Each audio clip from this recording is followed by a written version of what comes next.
Hai semuanya, balik lagi di Charlie Bike Channel. Nah, kali ini saya sama Edwin, kita mau teliti perbedaannya crank arm yang lebih pendek.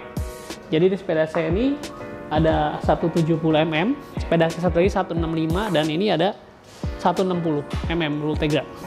Ya, jadi banyak orang tanya, itu apa sih bedanya shorter crank arm length yang crank arm length lebih pendek? Nah, kita mau buktiin semuanya itu melalui bike fitting. Jadi boleh bilang apa sih, apakah seat post-nya akan tambah naik, tapi pengaruh apa lagi yang dipengaruhi dari penggantian crank arm length ya. Jadi saya sama bike fitter Charlie Bike, itu Edwin Raharja, kita akan coba untuk cari tahu perbedaannya. Oke, ya mari kita lihat ya. Nah, untuk yang pertama kita akan tes crank arm length 170. Tinggi saya itu 160 cm. Jadi secara teori hitungannya 0,975 kali tinggi badan tuh saya mestinya pakai sekitar 157,5 mm. Ya, makanya kita tes apa sih efeknya kalau kita ganti-ganti crank arm length ya. Oke. Sekarang lagi mulai di fitting sama Om Edwin, lagi dinyalain sensornya. Awalnya sepeda ini disetting untuk crank arm 165, tapi kita tes di 170. Yang terjadi hasilnya adalah knee forward footnya jadi minus. Dalam arti kata, saya lebih banyak pakai otot belakang daripada otot paha untuk goes ini sepeda. Dan juga tingginya, seat post-nya ketinggian.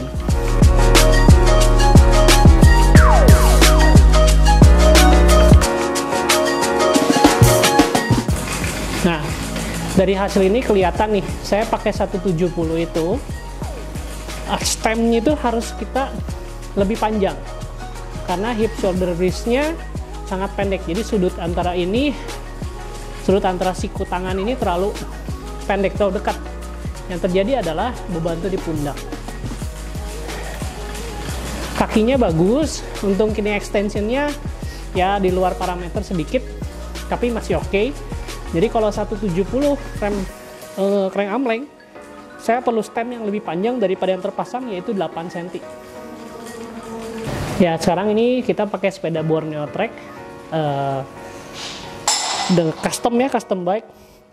Crank armnya SRAM Red, ini 165 mm. Ya, nah kita lihat hasilnya.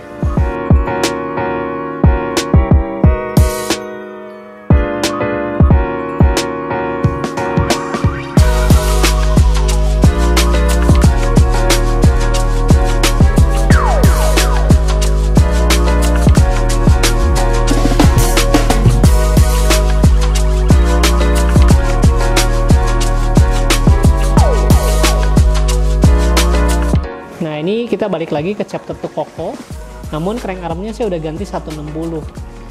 Jadi kerasa banget, dari tadi setelan 170 sekarang dikasih 160.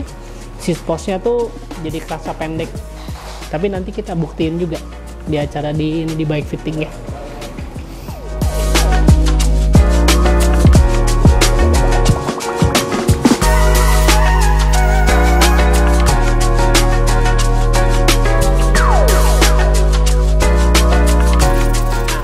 Sekarang kita udah selesai untuk fitting ketiga sepeda. Jadi kita pakai dua sepeda.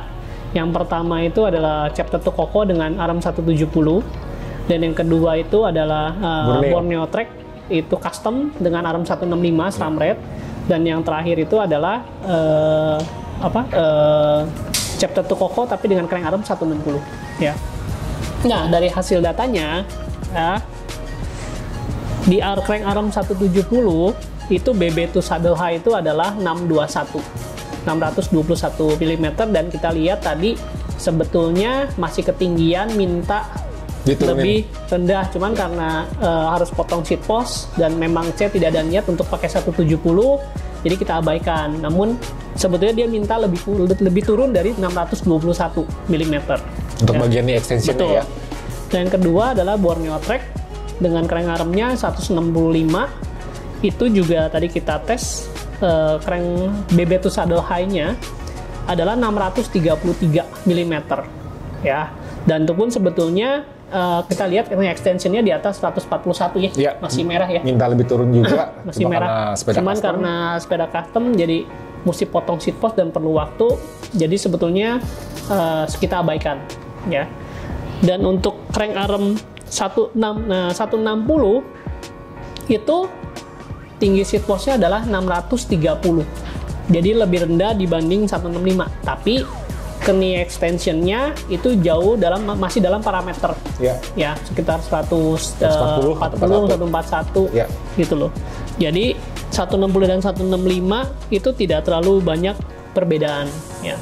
Namun bukan cuman seat post, betul, tapi posisi saddle nih. Posisi saddle juga maju mundurnya itu berubah semua, untuk mencapai optimal. Dan satu lagi setelah posisi saddle beres adalah ke kokpit depan. Ke kokpit.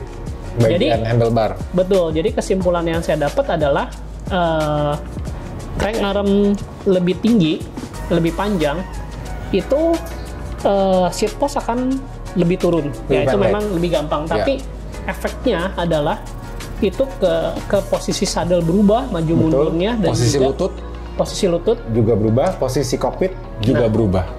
Ya, jadi benar-benar boleh bilang vital banget untuk ganti crank arm. Dan bagi saya tadi juga dilihat sama Edwin, itu paling enak di 160. Betul. Ya, RPM-nya cepet banget dapetnya. Dapetnya enak. Jadi kurang lebih kayak misalnya untuk tinggi orang yang kayak Charlie, itu menggunakan crank arm 170, itu lututnya akan lebih maju daripada posisi pedal. Kita bisa saja mundurin saddle untuk mengejar posisi lutut. Tapi ketika mundurin saddle masih belum dapat dan posisi kokpit jadi terlalu jauh, kita mesti mundurin stem juga. Jadi banyak yang dirubah dan sehingga sepedanya kurang ergonomis lah kita bilang.